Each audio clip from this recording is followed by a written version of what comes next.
On behalf of MIT Media Lab and the Schwarzman College of Computing and the School of Architectural and Planning, we're thrilled that you're all here today to join us. And we hope that this day offers opportunity for continued professional growth as well as learning. You may wonder why Level Up for a professional development conference. Just so you know, last year was our first conference led by our Director of People and HR Strategy, Cesar Mieses. He's a gamer, and Leveling Up has a really interesting idea behind it. For the uninitiated, like myself last year, leveling up in gaming is progressing to the next level in player stats and abilities by acquiring experience points, thus leveling up. So we hope this Level Up conference will add to your stats and your abilities and level up. And so this morning's schedule is going to entail our keynote speaker, Minda Zetlin, who's joined us today, and I will introduce her shortly. We are also followed by 2 concurrent sessions. We have a day in a life facilitated by Michelle King-Harrington. Thank you, Michelle. And for those who have managing responsibilities, we have a workshop on managing performance with Diane Stacy Woods, Jody Nasiglia, followed with by a conversation with Martha Collins and Eileen Ng. So thank you, Diane, Jody, Martha, and Eileen for your help today. And just to give you an idea of the rest of the schedule, you'll see the agenda up here so that you can have an idea, plus the QR code. I don't know if you've all noticed, but there's some posters outside. You can look at the QR code on your mobile device as you wish. But at lunchtime, we're going to be having a lunch that hopefully will get to everybody's taste needs. But it's going to be having a presentation by Tiana Ransom from our department that helps students with professional development. But there's a lot of things that help students with professional development that also apply to us as staff members. So this is going to be called Networking with a Purpose. Tiana is going to be having a conversation with other staff members across campus, and so we'll get some insights on how we can better network, and hope today we'll all be able to network together. There will be 2 concurrent sessions, one by Libby Mahaffey from our central HR office on active listening and meaning, and then another concurrent session. Unfortunately, we've had a revision. Our presenter is unwell today. So our Director of People and HR Strategy at the Media Lab, Cesar Mieses, is going to be stepping in and handling a session called Difficult Conversations Using Micro Goals and a Positive Mindset. The other concurrent session is going to be Active Living. I already mentioned that, Active Living with Libby Mahaffey. And then this afternoon, we're going to be welcoming Ellen Gilmore. Hopefully everybody did their Strengths Finder assessment. She's going to be adding some meaning into that, and then we'll be having a reception afterwards and hopefully to continue our networking. So welcome everyone, and I hope the day will be beneficial to you. Yeah, so we're delighted today to start our morning with Minda Zetlin, who has joined us as our keynote speaker. Minda Zetlin is a columnist at Inc.com, a contributor to CNBC.com and Insider, and the author of Career Self-Care, Find Your Happiness, Success, and Fulfillment at Work. Minda's topic, Dirty Little Secret About Success, will take you through some simple tactics and mindset shifts that can help you discover your own definition of success and start taking steps to get there. Minda, thank you so much. Please welcome her. Thank you. And hello, good morning. I think this is a great conference, and I am so happy to be here at Level Up. And I want to start with what might seem like a really simple question. What does success mean? And specifically, what does success mean to you? Because, right, it means something different to every one of us. So I'd love to hear people who don't have their mouths full.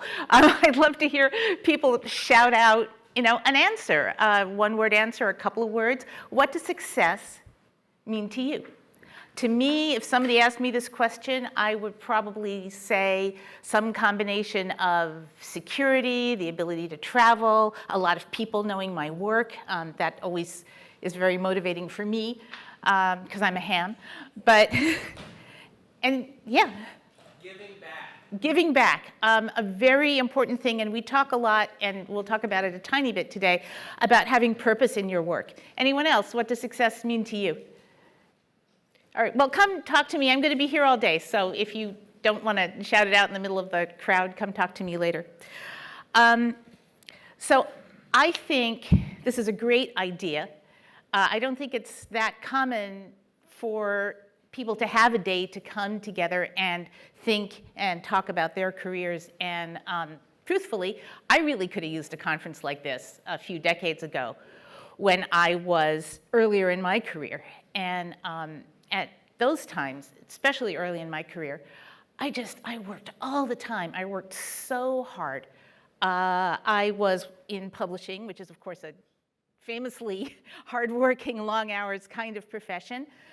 And I started out in a trade magazine company, and I used to work. I was always there at my desk at 8 o'clock at night when the cleaning crew came through, I'll put it that way. And every day I would say, get out of here by 6, and every day I still had things to do. And then I went out on my own as an independent writer. Then I'm making my own schedule. You'd think it would be easier, right? But it was probably even worse. The first few months I was an independent writer, I actually spent so much time at my computer typing that my fingers started to peel, which I didn't even think was possible until I did it. So all that time that I was working that hard and trying so hard, I was really pursuing success. I wanted to be successful. I wanted it so much, I thought about it all the time. And yes, I wanted to be happy, I wanted to be healthy, I wanted love, I wanted all those things, but I really wanted success. That was my obsession. But I think all those times that I was doing all that hard work and working those long hours, I'm not sure I ever stopped to ask myself the question that I just asked all of you.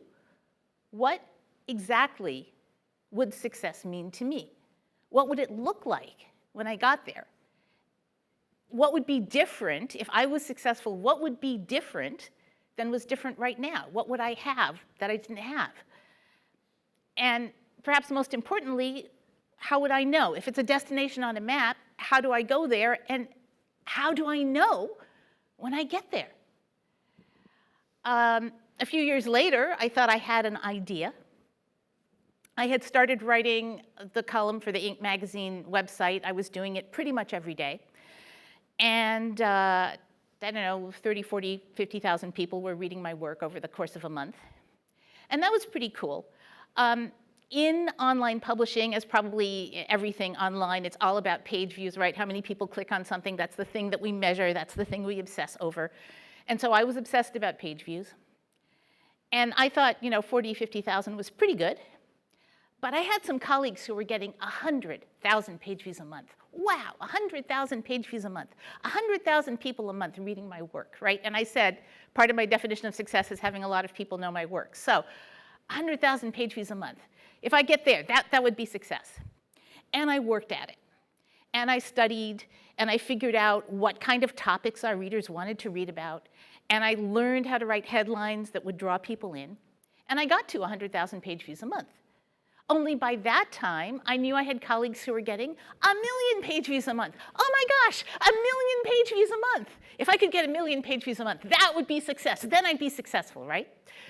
So I kept working at it, I kept getting better, and I got 1 million page views for 1 month. And then I thought, if I could have 1 million page views every month, if I could have 1 million page views every month, that would be success. Then I'd be successful. And you can probably guess the rest of the story, right? I got to 1 million page views a month, but by that time I had colleagues who were getting 3 and 4 million page views a month. And so I never quite felt like I got there. And that, to me, is the dirty little secret about success, right? What looks like success when it's far away, as you get closer and it kind of comes within reach, doesn't seem like such a big deal anymore. And in a way, that's how it should be, right? We set goals, we reach those goals, we go towards those goals. Sometimes our goals change, and that's fine, that's good. But there never comes a moment, I think, for most of us, where we say, hey, I'm successful. I've reached success. And I think that's kind of a shame. In Haiti, there's a saying, so I'm going to mangle it. I apologize. Any Creole speakers out there, please come in. If there is anyone, please come and correct my pronunciation. But it's Deemon Genmon. Beyond mountains, there are mountains. And what it usually means is, like, once you've worked and solved a big, huge, hairy problem and climbed to the top of a mountain, the next thing you'll see is the big, huge problem in front of you, the next one. So you're never done solving problems, which is true. But I also think that it's a really good way to express the way we often think about success, right? We clamber to the top of a mountain. We work really hard. We get there. We're at the top of the mountain, and instead of saying, yay, I've reached the summit, we look at the next mountain. And we don't stop and think about where we are and what we've achieved. So if that's true, if it's true that it's difficult for us to ever find and feel that we've reached success and we've accomplished our dreams, what do we do about that? How do we go through this life of pursuing a career and deal with the fact that success seems like such an elusive, just out of reach thing? Well, I have some ideas about that, some suggestions, 6 suggestions to be really specific, that I'm going to share with you. Think about them, reject them, pick any ones that might seem useful to you. Through all my years of thinking about this stuff and writing about this stuff and using it all on myself, these are the things that seem helpful to me. So my first suggestion, number 1, don't put things off. Anything that you can do now and not put off, please do it. And maybe that, of all the things that I'm going to say, perhaps that's the most important one. And I know about putting things off. So as you can all see, I'm kind of overweight. And I have been my whole life, fatter than I wanted to be. And because I was overweight, right, I got really pulled into this thing of putting things off. It kind of comes very naturally. Oh, I need to lose 20, 30, 40, 50 pounds, right? And when I lose that weight, when I lose the weight, then I'll buy nice clothes, right? Because why bother buying nice clothes if you're fat? Then I'll go out dancing. Then I'll go to the beach. Or, my favorite, then I'll feel good about myself. I mean, how crazy is that, right? We need a number on a scale to feel good about ourselves, really? Or at least I felt like I did.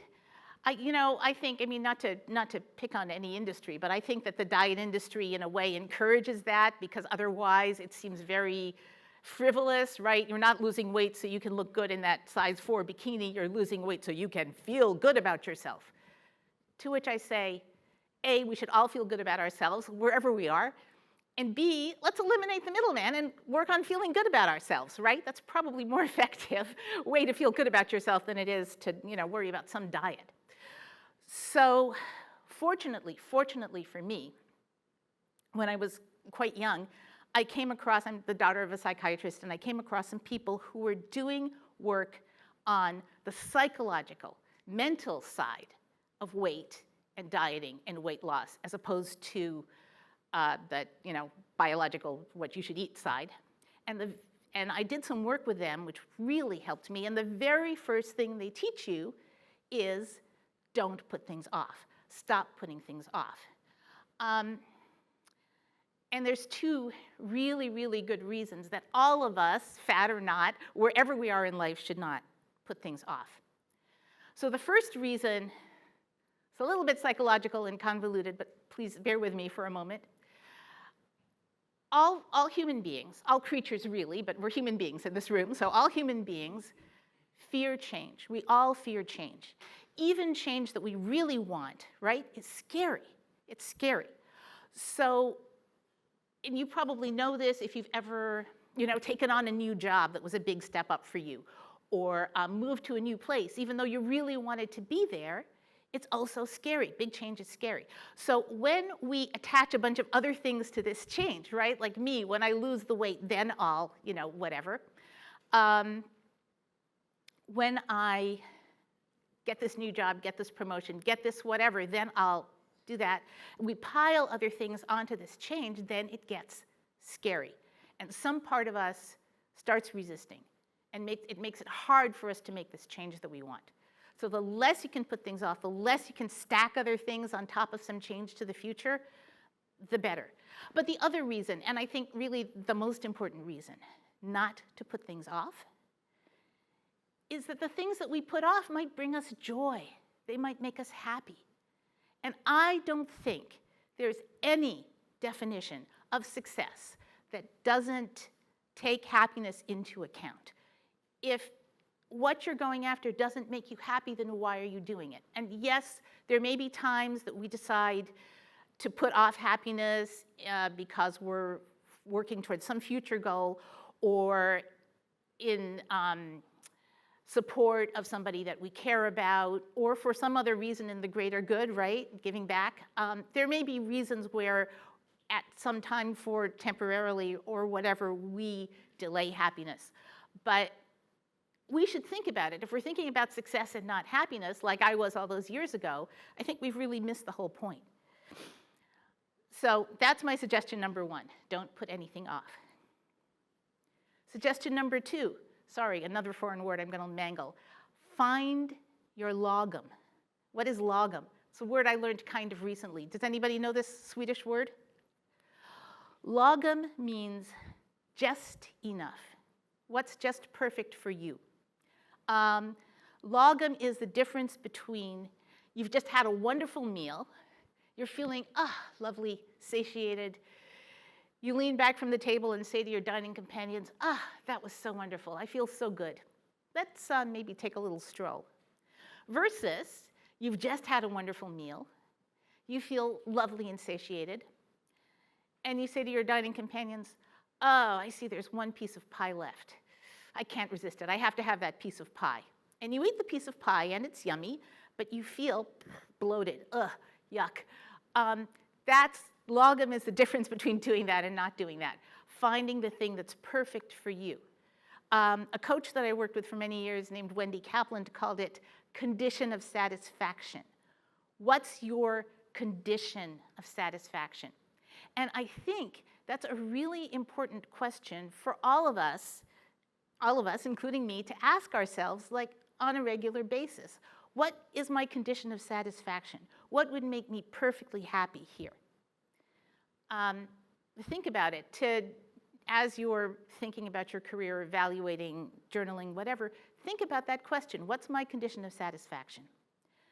So one of the things that we often talk about when we talk about career and when we talk about condition of satisfaction is money, right? Right? For a lot of people, the definition of success is at least partly numerical. When I make X amount per year, per month, when I have a net worth of X, when I can put X down payment on a house or whatever it is, that would be success. And I think that's not wrong. I think we do need to think about money when we think about our careers and success, because we all need money, right? Can't live in this world without money. The old saying is, money doesn't buy happiness. Well, like most old sayings, it's considerably more complicated than that. So there's research about this. People have really researched the association between money and happiness. And what they discovered is money can sometimes buy happiness depending how you spend it. If you spend it for somebody that you really care about, to help them or give them something or make them happy, if you spend it giving back, if you spend it to make the world a better place, those things can, in fact, increase your happiness. Also, spending money on experiences can increase our happiness, right? So one of the things I stopped putting off when I decided that not to put things off anymore was I learned how to scuba dive.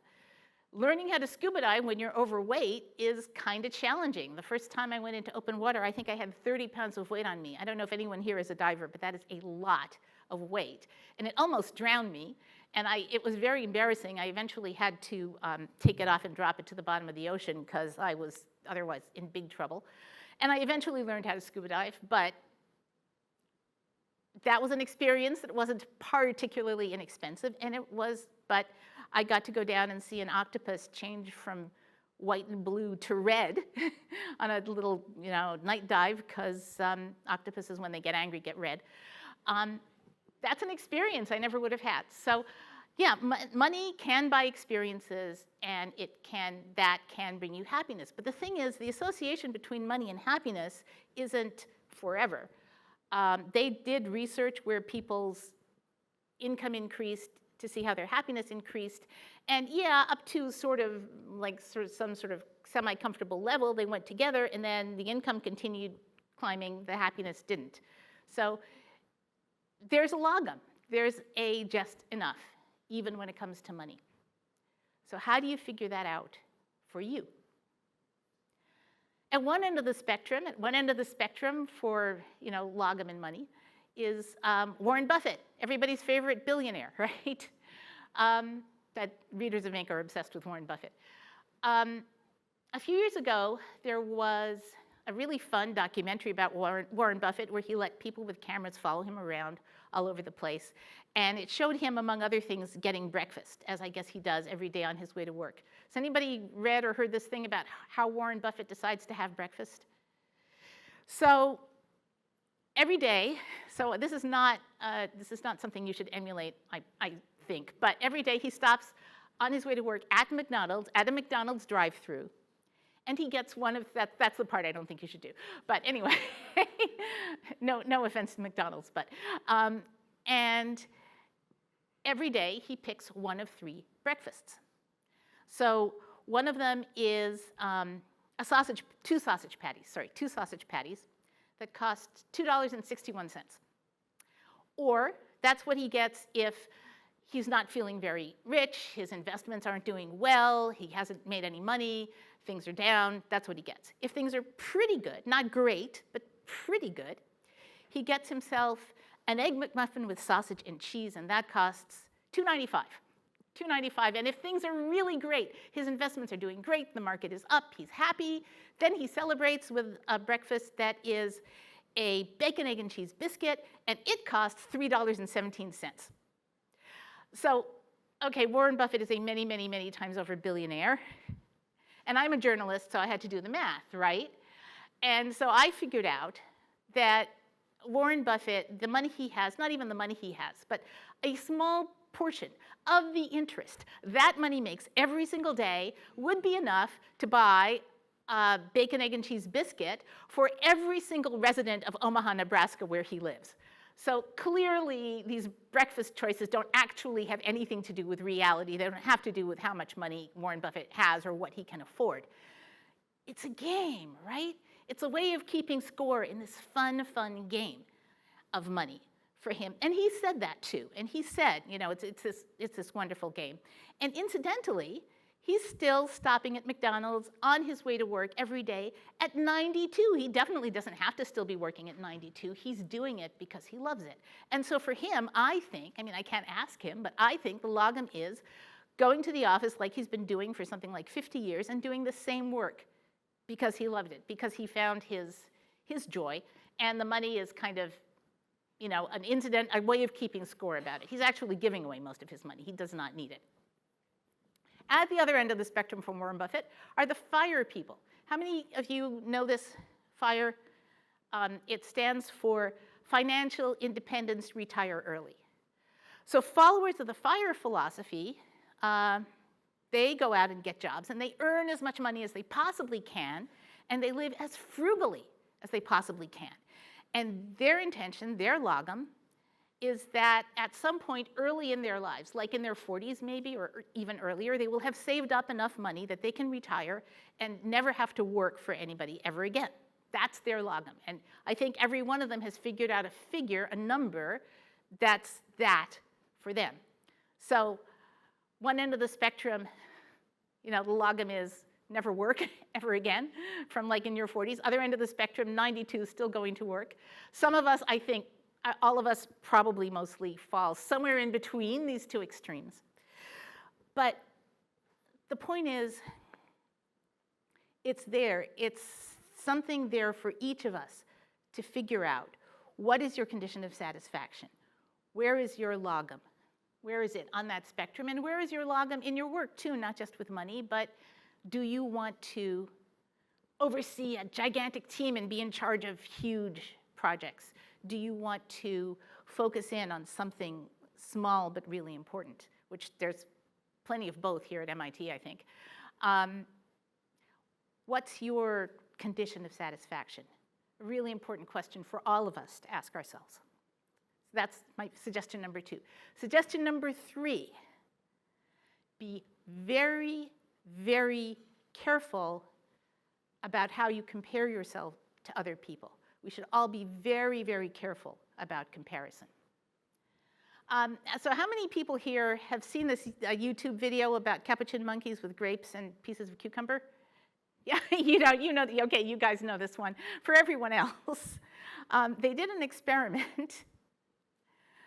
Apparently, this also works with birds and dogs and all kinds of creatures, so in members of the animal kingdom and us. They did an experiment to see how creatures react to unequal distribution of goods. So they got a bunch of capuchin monkeys who knew each other and lived together, and they put 2 of them in 2 enclosures side by side, and they gave them a super simple job to do. And the simple job is they put a pebble in the enclosure. The capuchin monkey has to hand back the pebble. Hand back the pebble, it gets a piece of cucumber as a reward. Now, I don't know about you guys, cucumber is, it's okay. I mean, you know, it's nourishing enough, I guess. It's not something that you would go, oh my God, I got a cucumber, yay, I'm so happy. But the capuchin monkeys thought the cucumbers were fine, and they would do it 20, 30 times, pebble, cucumber, pebble, cucumber, pebble, cucumber. They were totally happy until the monkey next door starts getting a grape instead.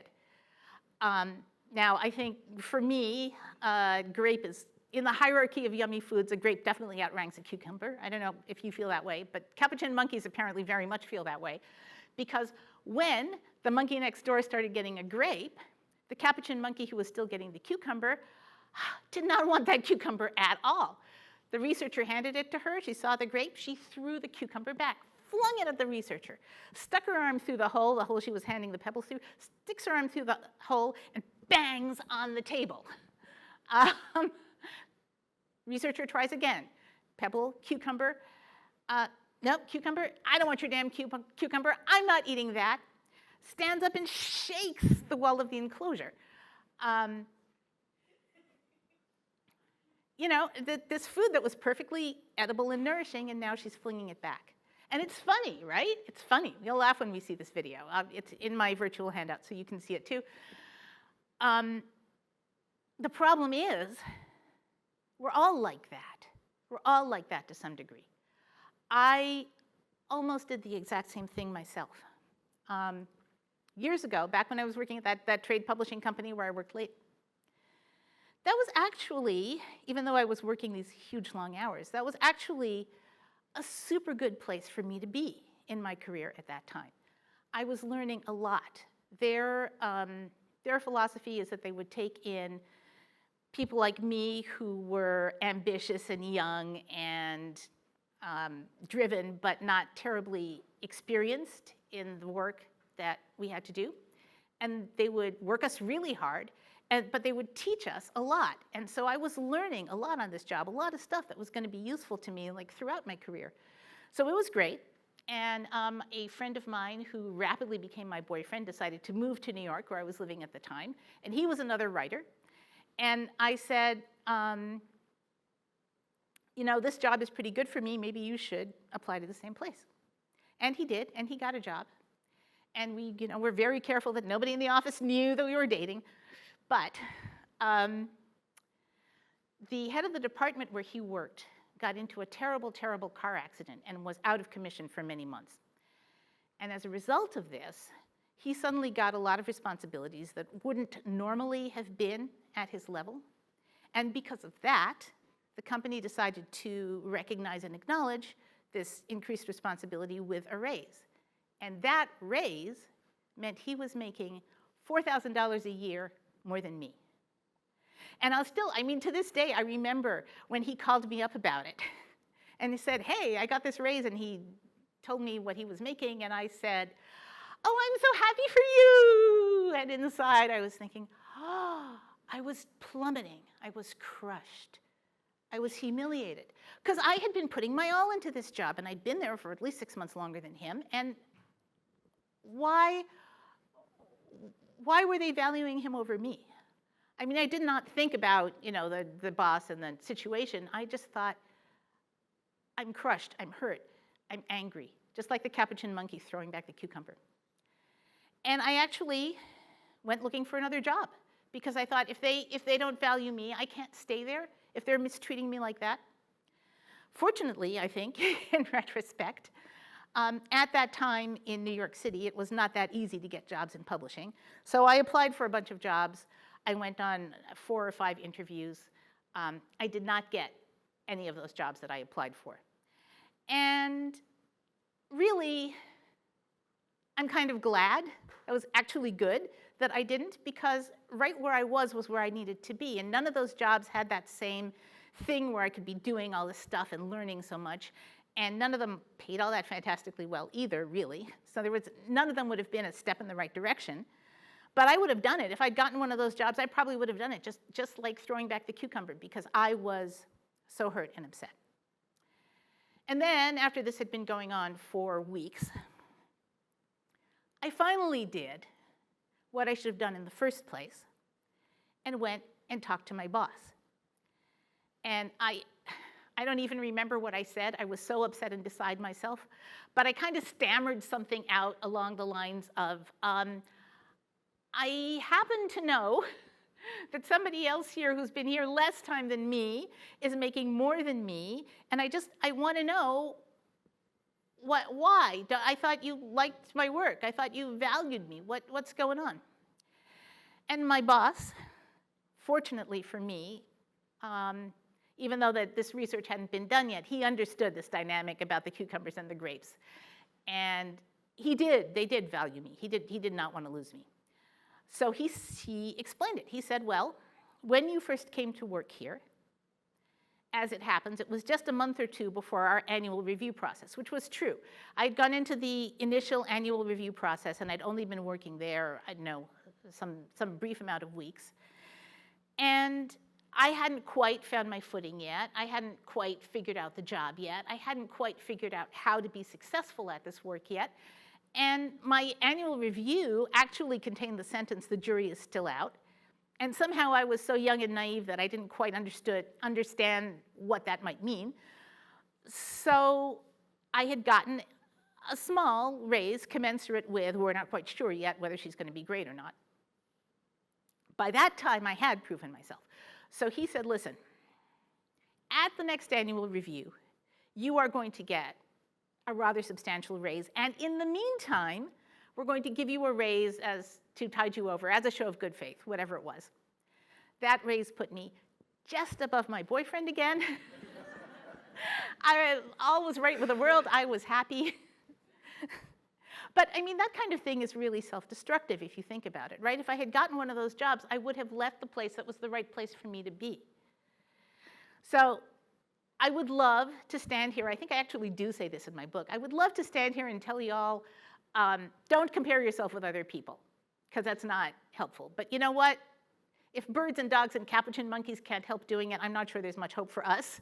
It's in our nature to compare ourselves to other people and think about what other people have and what other people are doing that we don't. So I think it might be better to kind of try and adjust how we compare, what the mindset is we bring to it, and what the emotions are we bring to it. Because the real problem with comparing ourselves to other people, if somebody else has something that we want and maybe think we deserve, is that we get angry, right? Like the capuchin monkey throwing the cucumber, or me. when my boyfriend got the raise, we get really, really angry. We get angry at the person who got what we wanted, which makes no sense at all. We get angry at the institution that gave them what we wanted. Or my particular specialty, right? We get angry at ourselves. And that's what I did, right? That's what I have always done whenever something like that happens. What did I do wrong? What should I have done better? What did I not think of? How did I screw this up? That's where my particular brain goes. But all of that stuff is really self-destructive. So what if, it's hard to do, but what if instead of getting upset, we got inspired? The fact that this other person did this thing or has this thing that we want means it's possible, and if it's possible, maybe it's possible for us too. What if we ask the question, why not me?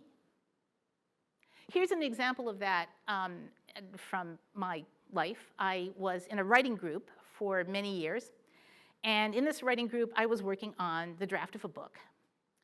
And I was working on it and working on it. I'd make a little bit of progress, then I'd go back and rework what I did. I mean, if any of you have ever worked on a project like that, you know how sometimes they can just go on forever.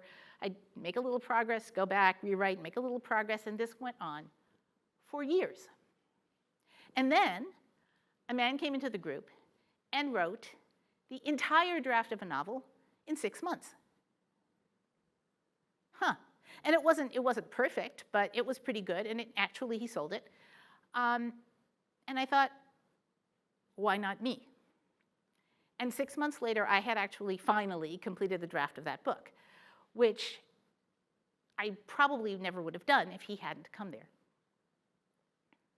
Probably the most fun instance of why not me that I have ever encountered was when I went to visit my mother and stepfather in Florida.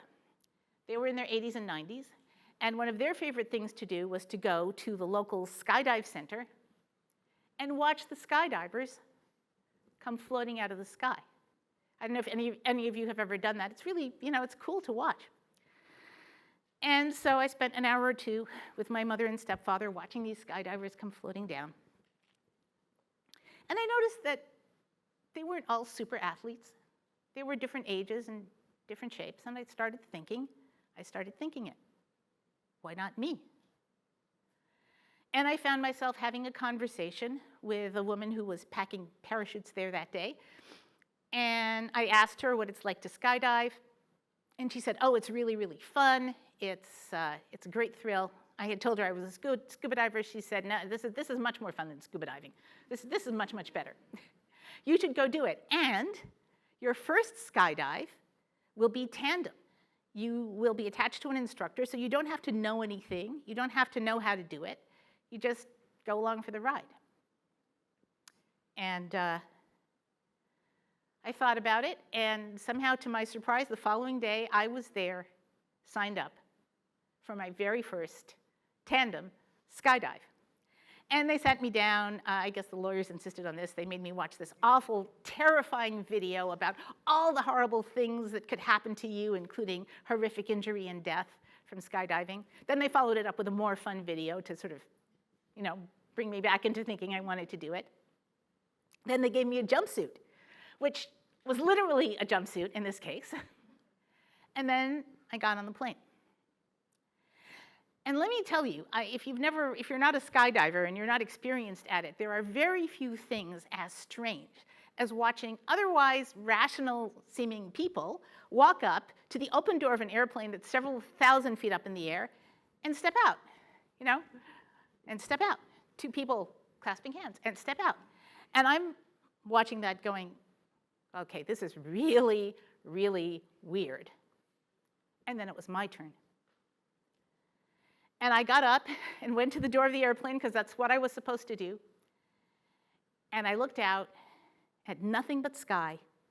And every cell in my body said, no, can't do that. No. And I started saying, I'm really, really, really, really scared here. And my skydive instructor, whose name is Mad Dog, can't make this stuff up, his name is Mad Dog, honest. He had been through this many times before. And he told me later that no matter how brave and macho somebody seems, at that moment when they had to step out of the airplane for the first time, almost everybody would turn back if you gave them a chance. So he didn't give me a chance. He didn't answer all my stuff about how scared I was. He didn't say a word in response. He just launched himself out of the plane. And because I was attached to him, I went too. And we somersaulted in midair like we were supposed to. And then there I was, flying. Now, he looks like a guy who would be called Mad Dog, doesn't he? The photographer said, do your best to smile because pretty much everybody's face flaps. You can see my face is flapping there. Well, we went flying through free fall like that for a couple of minutes. And then Mad Dog pulled the ripcord on the parachute. And it caught us, and we came floating gracefully over the incredible Florida landscape. And much too soon, we came gently back down to earth. And it was an incredible, memorable, once-in-a-lifetime experience. Literally once in a lifetime, because I have never done it since, and I don't think I'll ever do it again. But it was incredible, and it all began with that question, why not me? So ask that question. Ask yourself. You see something, someone doing something you want, trying something you want, having something you want. Why not me? What would it take for me to get there? Inspiration, not upset. That's suggestion number 3. Suggestion number 4. When in doubt, choose the thing that frightens you.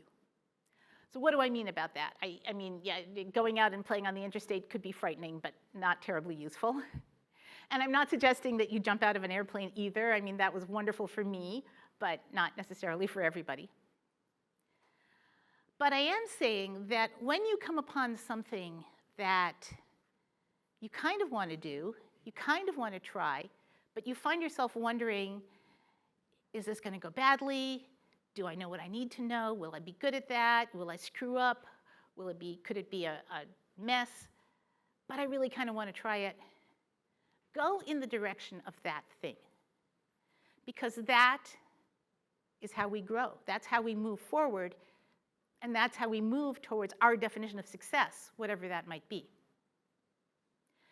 You've probably all heard the term comfort zones. Your comfort zone is the things you're comfortable doing, the same job, the same tasks that you've been doing. We all go to the same restaurants and order the same dishes because we're comfortable with them and we know them.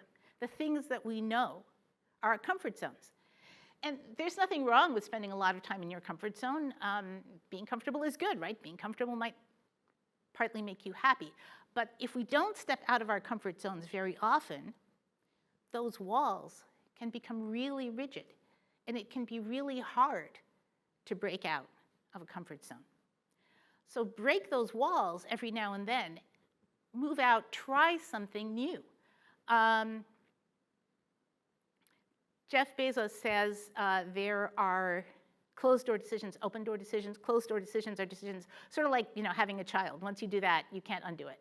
But most decisions, even with great pain and difficulty, can be undone. So if a decision is not completely forever and is not risking life and limb or financial ruin or something, and it's something that you want to do but it frightens you, think about making that decision. Think about giving that a try. I did that some years ago. So by this time I had been an independent writer for a few years, and it was going pretty good, actually. I had a stable of clients. I guess they were my comfort zone. I had a stable of clients, and I was writing for them over and over again, and I was doing okay, but I could use a little bit more. And I was kind of in a rut, and I started thinking about how did I want to branch out. And at that time, so I was living in Woodstock, New York at the time, I was writing for kind of national business publications, some trade publications. So I was doing a lot of writing, but nobody that I knew was actually reading what I wrote, right? And I said my definition of success has to do with people I know people knowing my work, and I thought it would be really fun to have people I actually know knowing my work. So maybe I should think about writing for something local. So on a whim, I called up the Poughkeepsie Journal in Poughkeepsie, New York, and said, hey, do you need any articles? Do you need any freelance writing? And the business editor who I talked to said, well, we don't really pay very much for freelance writing, but we have a full-time job open on the business desk. Would you like to apply for that? And I was intrigued, and I was frightened, and I wasn't sure I could do it at all. I had really very little training. I had no idea how to be a daily newspaper reporter. But I decided to go for it. I applied for the job. I got the job. And in a way, it was way cool. I mean, I went, the Poughkeepsie Journal is more than 200 years old. It's in this beautiful old stone building in downtown Poughkeepsie, in this beautiful old section of town. I walked into a newsroom. It looked like a newsroom like, in the movies, which was all my ideas about what it was like to be in a daily newspaper were from the movies, right? Absence of Malice or whatever. I'd seen all these movies. And I thought, that was way cool. When I went home from work every day, you see the old movies with the headlines, the newspapers on conveyor belts flying by. It was just like that. There'd be these conveyor belts flying by above my head with all these newspapers on them. I was like, wow, this is really cool. But let me tell you, I was a complete failure at that job. There was so much that I didn't know about how to be a daily reporter. I don't think the people who hired me realized how clueless I was about daily journalism. There was stuff about local politics. There was stuff about dealing with the same people over and over again in the community. There was a way that the newspaper is part of a community that I had not encountered before. I was really bad at it. And after the first blush of the Brenda Starr thing wore off, I didn't like it. I didn't like it at all. The newspaper industry, even then, kind of knew it was dying. And I didn't enjoy the job, on top of which I was driving 40 miles from Poughkeepsie from Woodstock, to Poughkeepsie in one of the snowiest winters ever. That didn't help. But I thought, okay, I decided to do this. I thought I could learn from this. There's still more for me to learn. I'm going to stick it out for a year. I don't like it, but I'll stick it out for a year. I'll stay. Well, fortunately for me, they didn't want to stick it out with me. And so for the first and so far only time in my life, I got fired. And I remember driving home from the conversation where I got fired, thinking mostly that I was relieved and glad I didn't have to go there anymore. But I will never, ever be sorry that I took that job. Why? Well, I learned a lot. I learned what it was like to be a daily reporter. I learned that I could research, write, and file a story in one day, which I had never done before. I learned a lot of skills that I didn't have. I learned how to do something called a walk and talk that I had never heard of before, where you just walk into a crowd of people and start asking them questions about politics or about the new airport. Afterwards I did that in Denver. All kinds of things. I picked up a lot of skills. I learned a lot about myself. I went back to being an independent writer with renewed energy and renewed certainty that that was the right place for me to be and that was the right path for me. And a couple of years later, I got my first book contract, and it became a step along the way towards my definition of success. So think about that. When something is frightening but intriguing, and you're curious about it, or you want to give it a try, move in the direction of the thing that frightens you. If it's not a risk of disaster, if it's not a closed-door decision, give it a try, because that's how we move forward. That's how we grow. And that's what might give you a better understanding and closer look at your definition of success. So that's suggestion number 4.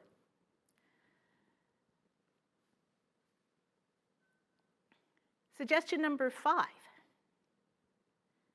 Check in with yourself.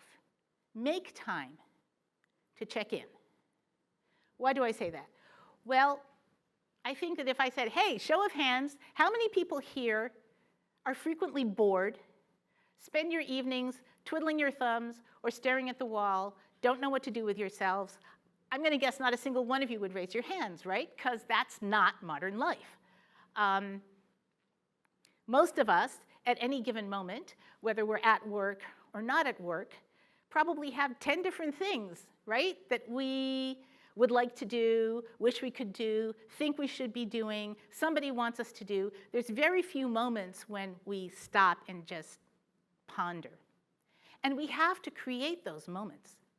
We have to stop and think about where we are every once in a while, because otherwise, we might not realize whether or not that's where we want to be, right? So back in January, I did an online workshop on goal setting with Michelle, and there was a woman who asked a question at the end of that workshop that I absolutely loved. And her question was about, how do you know, she was concerned about pursuing the wrong goal, about working at reaching a goal and then discovering it was the wrong one. And what I think about that is that the only way to find out if you want to do something or not is to try it. So sometimes that's unavoidable. But she used a word that I had never heard before. I'm not even sure it's a real word, but I fell in love with it instantly. She said she was worried about miswanting. We could all be in danger of miswanting. I said, back at that trade magazine company, somebody asked me, that same boss who gave me the raise asked me, what are your ambitions? What do you want? And I said, I wanted to manage people. And I said that partly because I knew that in that company, that is what would happen if I climbed the ladder. I would do less and less writing and more supervising of other people doing writing. It wasn't really what I wanted. It wasn't right for me. But it's what I thought I wanted because that was the path that I was on. And I might still be there or someplace very much like it today, but fortunately for me, the next boss I had after him was really awful to work for. And this job that had been fun stopped being fun. And I started asking myself these questions. All right, if I don't want to be here, where do I want to be? And I met independent writers, and they looked happy and relaxed, and they seemed to be doing what I wanted, and that's how I figured out what I wanted to do. I was lucky I had that terrible boss, because I was right in the middle of miswanting. So don't get caught in the trap of miswanting. And the way to avoid that is to make sure to create occasions where we check in with ourselves. So how do we do this? Well, one super simple way, something that I do a lot, is to just sit down with a journal and ask yourself these questions and write out your answers, whatever comes to mind. For some people, it might feel more natural to turn on your smartphone camera or something and just talk to the camera. Another way of doing the same thing. Make a date with a friend or an acquaintance or maybe somebody at this conference. Once a year, at least, twice a year, better, or even more. We'll just sit down and have a cup of coffee or a glass of wine or something and ask ourselves these questions.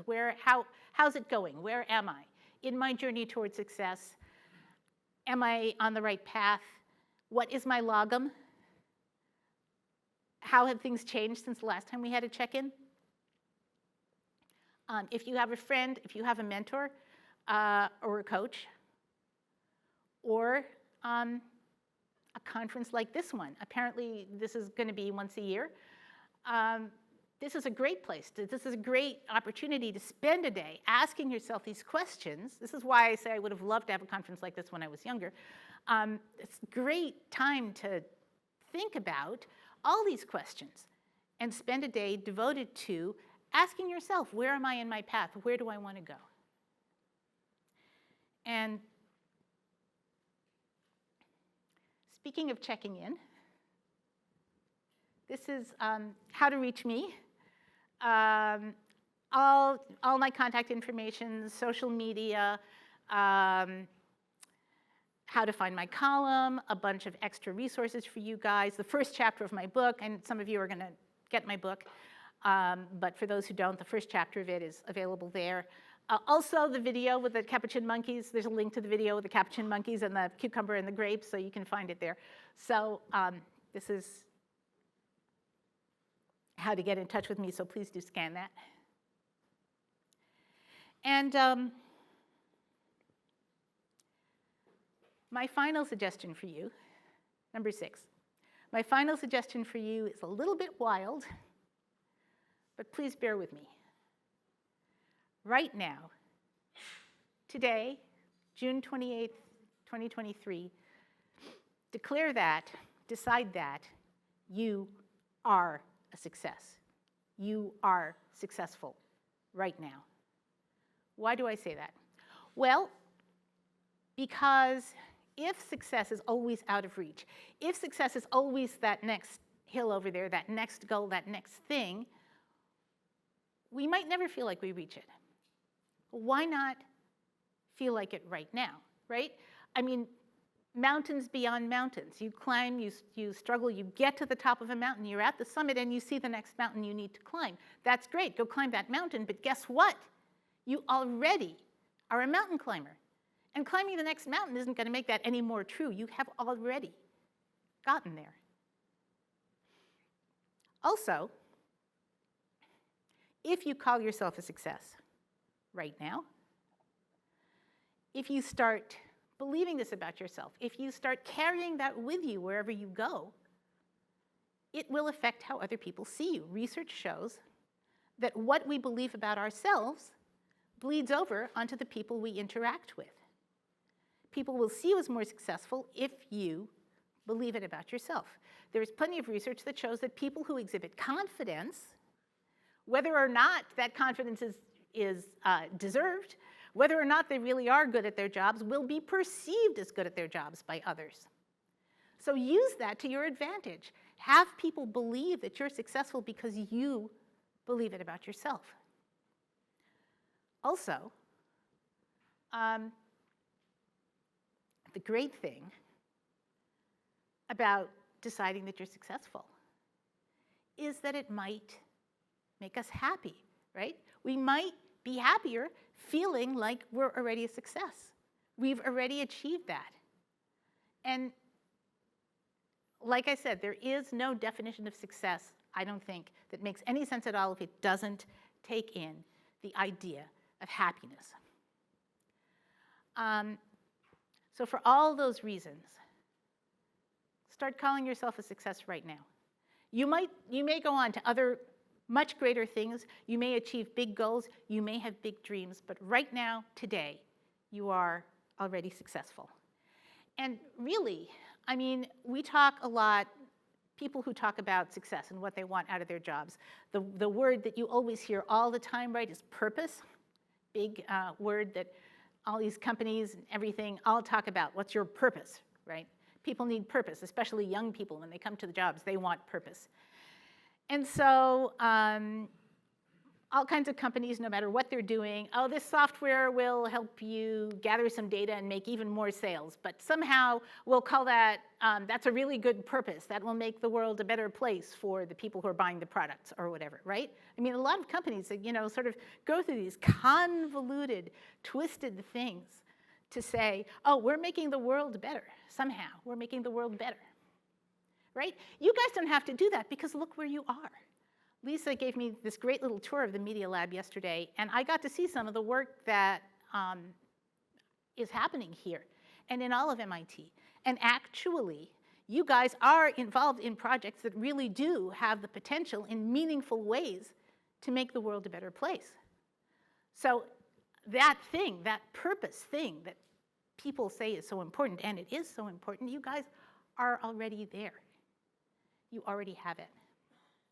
So call yourselves a success because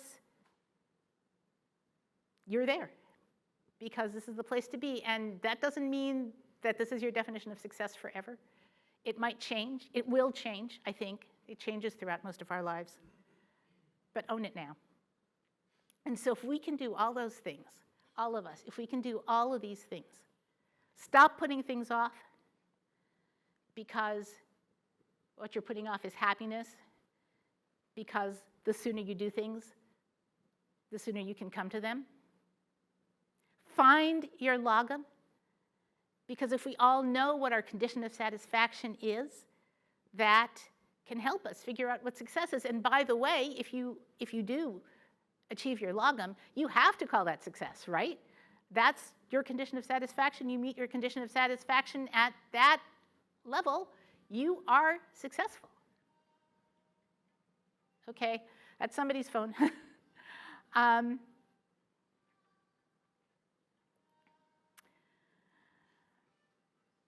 Be very, very careful about how you compare yourself to others.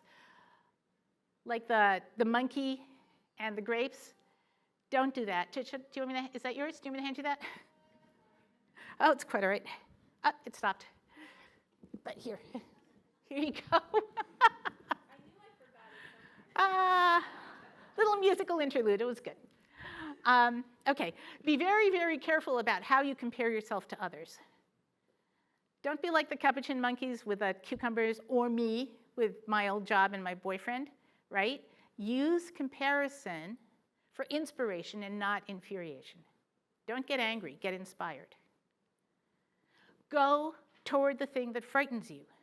Because even if it doesn't work out, like me on the Poughkeepsie Journal, it will take you forward. It will help you grow, and it will help you figure out what your definition of success is. Make time to check in. Really important to do. Find the time, give yourself the time. It's a gift that we give ourselves. Give yourself the time to stop and think about where you are and where you want to be. And if you're there, or if you're on the path there, and if you're not on the path there, what you might need to do to get on a different path. And call yourselves a success right now, today, because you are, and because that is what you deserve. So thank you so much, and I guess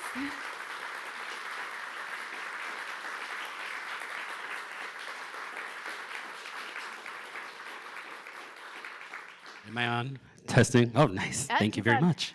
Minda, thank you so much for that. Very empowering. I'm going to do this Oprah Winfrey style, so I'm just going to walk around and talk, and Okay. people can chime in. But I have a question for you, which is, what are your thoughts on people who do quiet quitting? Well, I think people do quiet quitting. So does everybody know this term? I'm sure you probably all do, right? It's like basically what I think in England they used to call work to rule. You do exactly the requirements of your job and nothing more. I think, all right, well, there's two things. One is that I think employers have gotten very used to people doing the kind of thing where I worked until 8 o'clock every night. A lot of employers have sort of lost, and I'm not saying MIT, I don't think that necessarily is true here, but a lot of employers have lost the concept of work-life balance. And I think that all of us do need to set those boundaries for ourselves to say, okay, yes, I love my job, but I also love my kids. You know, I also love my hobbies, and we all need that free time and that rest. I mean, it's part of the whole career self-care thing, that actually we need rest and breaks from work in order to be good at our jobs. So if by quiet quitting you mean making the space for work-life balance, I think that's great. If by quiet quitting it's, you know, like me at the Poughkeepsie Journal, I really hate my job and I'm just going to stick it out here, then that's not so great. Then I think it's a really good idea to figure out what might make your job happier, what you might really want to do, what parts of your job you love and want to do more of, what parts of your job you hate and want to see if you can find a way to do less of. So it kind of depends where the quiet quitting comes from. If the quiet quitting comes from, I'm completely uninspired by my job, well, you know, I think that's kind of sad because we spend, even if we're just working the hour, you know, to the exact moment of 5 o'clock and then leaving, we still spend a huge portion of our lives at work. And so it hopefully should be something that inspires us. Anybody have a question in the crowd?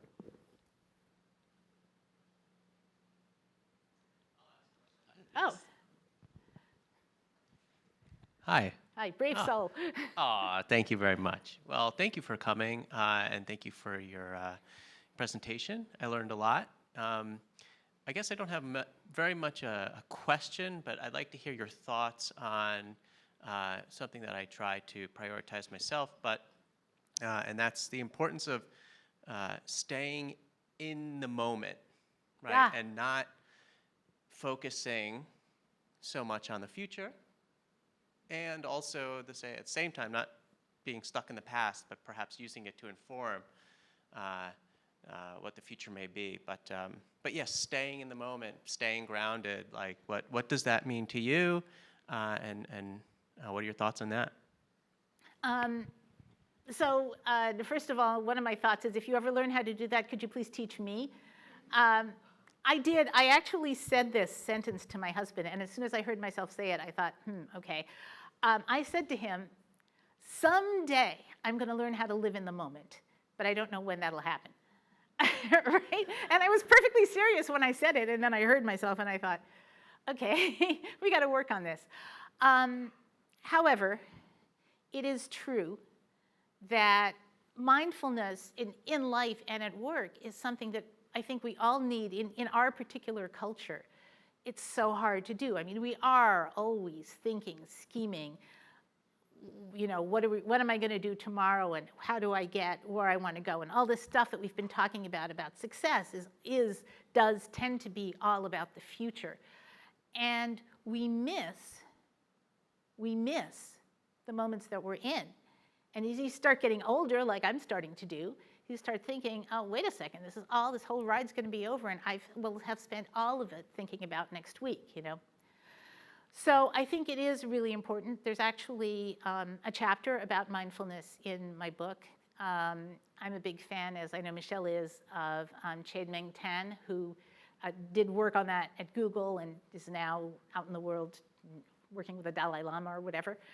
The things we can do to find mindfulness to bring ourselves into the moment are super, super useful. So there's a stupid little trick that I taught myself after I took a weekend mindfulness meditation workshop. I realized that where I live, there are a lot of crows. And you see them not every minute, or not even every day, but fairly frequently, especially when I'm driving around or in the yard, I see a crow. And I decided, and they're I don't know if you know about corvids, but they're incredible creatures. They're extremely intelligent. They use tools just like us. They're kind of amazing. So I decided in my brain, every time I see a crow, I'm going to stop and think about being in the moment. Dumb little exercise, kind of works for me. I think there's all kinds of things out there that we can pick up and do that might work for each of you. But yes, I think it is something that we all need to work on. It's a practice to figure out how to be in the moment. But it is important because it's a short ride. You got to enjoy it while you're here. Any other questions from the crowd? Nice. Hi. Hi.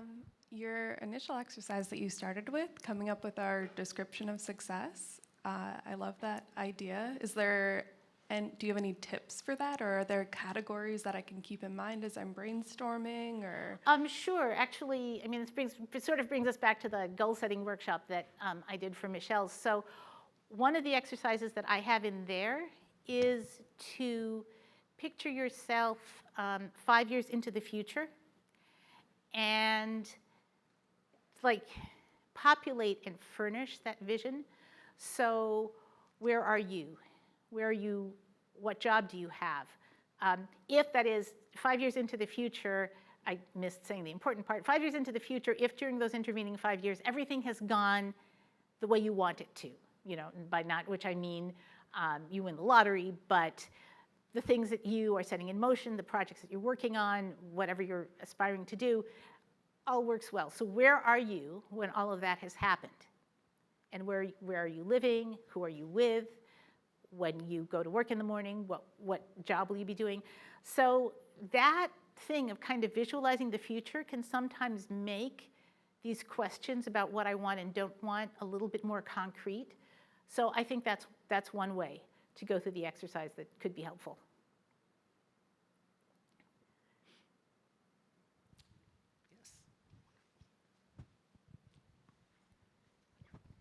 Hi, thanks so much for your talk. So as you described success and your path through success, you used examples from like a linear career path in the same field. How would you give suggestions for like a pathway to success for folks who have a much less linear career and have experienced possibly, things like anxiety over transitions to like beginning again? Yeah, and I think I'm unusual probably in that respect. I think probably most people, I just happen to have known kind of early in life that I wanted to write, and even though I've done it in many different formats and couldn't have imagined being a daily columnist on the internet when I was starting out, it nevertheless has been a pretty linear career path. You're absolutely right about that. And most people I know don't have linear career paths. I think it's a really good time to think about going towards the things that frighten you. I think switching careers is, I thought it was a little bit scary to take a job in a daily newspaper, switching into a completely different career. That would have been much scarier and much harder. You're absolutely right. But most decisions aren't closed-door decisions. The vast majority of decisions are open-door decisions. If you leap into something new and it turns out to be the wrong thing, you always can make a different decision in the future. So that's really the best I can do. And most things, though I will say, I don't know that enough people take advantage of this, but most things that you might want to do, you can actually learn quite a lot about them before you do them. So I don't know if you're doing that yourself. So for example, one of the big leaps that I took in my life is I lived in Woodstock, and my husband and I moved 8 years ago to the Seattle area, which is a huge change, and we did it, we're not young. We did it at the age where people usually aren't making these big, huge moves like that. We also moved away from the place we'd known all our lives and our families. But before we did it, we actually spent a lot of time there. And when we did it, we started out renting just in case we're gonna hate it. When you're talking about careers, and I have done this and I really recommend this, almost any job that you're looking at, you can find someone doing that job, and if you say, hey, can I buy you lunch? I think Michelle is doing a day in the life thing right after this. But if you say, hey, can I buy you lunch? And can I ask you about your work and what you like about it and what you hate about it, people will be very, very generous with that kind of information. So there's a lot of ways to make those transitions with as much data as you possibly can have. And then, you decide to go for it. But you're right. I think that is probably a more challenging way to do this than what I've had.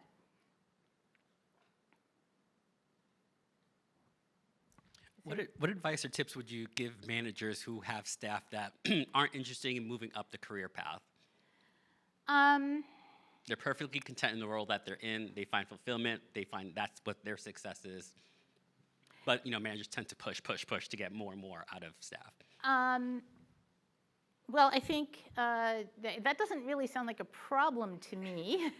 It can in the eye of the manager. I mean, seriously. I think the thing is,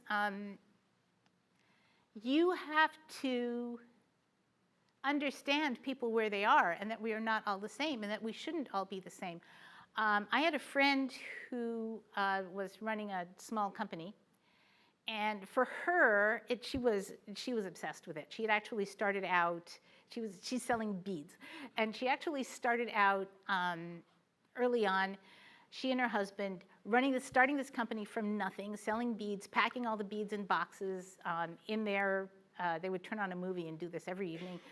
And then, she went out and had a real company, and she hired people to do this, like packing the boxes for her. And she expected these people to be as motivated, as driven as she was.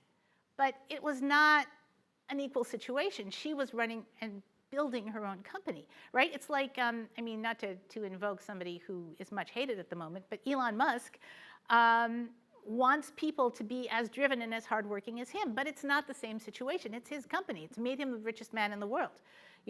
Somebody who's working, doing coding for Tesla is not, or for Twitter, is not going to be in that same situation. So I think somebody who's doing their job and doing it well and is content with that, that's perfectly fine. That's actually a good situation. And a manager who wants other people to be more ambitious, is perhaps expecting something unrealistic. Thank you. One or two more questions, if anybody has any. I have one, just kidding. No, I'm Oh, kidding, I'm kidding. okay. Down there, I see you. Oh.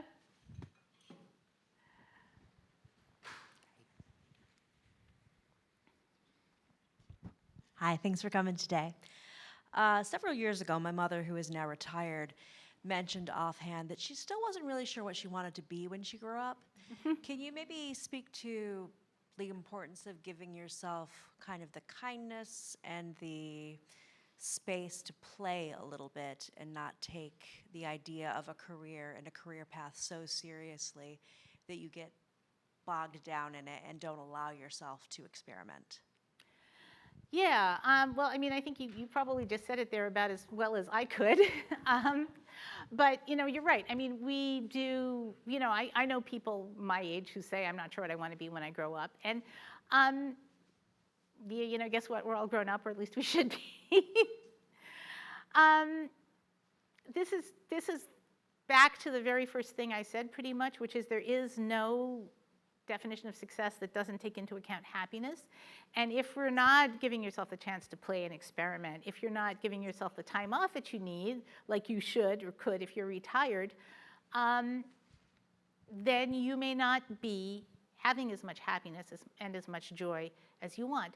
But it's also true that many of us, not everyone, but many of us, most of us, do also feel like our work has to be somehow inspiring and somehow leading to something.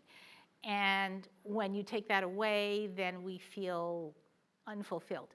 So, that might be what's going on for your mother too, that she needs something to really care about other than just, playing golf or whatever. So, some people care very, very much about golf. So I think, it's individual. I think the question is what makes her happy. If it makes her happy to say, hey, I want to launch a whole other career even though I'm retired, that's great. If it would make her happier to relax a little bit, then, maybe that's something she should try. I have one last question. You spoke just a few moments ago about, being happy in your role and you're happy with it, but you're working for a manager who may be more ambitious. Mm-hmm. In our environment, we work with many people who are 24/7, 365 invested in their research. Any ideas of how you can help that balance so that you can, techniques or communicate how you're effective in your role, but I'm not necessarily perhaps a faculty member or a researcher, that this is what I'm breathing my entire day? That's tough. I've sort of thought about how to say that to my friend, and I didn't quite figure out the right way to do it. It is hard to say that, but I think that what you just said is probably the place to start, is to say, look, you and I are in different careers and in different places in our lives and in the world. And you have my absolute commitment during the hours that I'm here to do everything to support you, but you also have to understand that I have a life outside of this place, and that's how it's supposed to be. I think, I'm hoping, Caesar used the word quiet quitting, right? Quiet quitting and the Great Resignation are two terms that have come to us since the pandemic.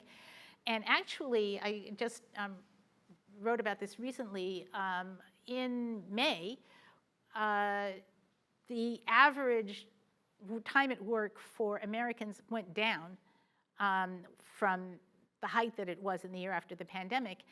And so a lot of experts kind of tried to figure out why that is, but one of the reasons, because usually that means that there's a recession coming because there's not enough work, only that's not the case right now because people are still hiring like crazy. So there is plenty of work, people are working less. Why are people working less? And one reason could be this, that people came through the pandemic, it caused a lot of us to think about what's really important in life, And it caused a lot of us to look for a different level of work-life balance than we'd had before. And so I think a lot of people who are, if they're at all tuned into the zeitgeist, and I know not everyone is, and maybe not every faculty member is, people who are tuned into the zeitgeist might have already kind of twigged to this. But if not, I think that there is a way to say it, to say, I need to set some appropriate boundaries with you. Don't necessarily use the word boundaries, but say, I need to be out of here at X time. I need to, I need to not be available to answer emails at all hours, whatever it is. And I think it's quite reasonable to expect. And this idea of work-life balance and this idea of boundaries is really gaining some traction to where in some places now it's illegal to email somebody after hours. So hopefully the faculty members and the researchers, however important the work they're doing, should be able to understand that.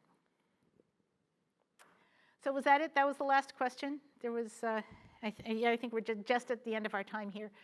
Thank you so much. It's really been a pleasure being here.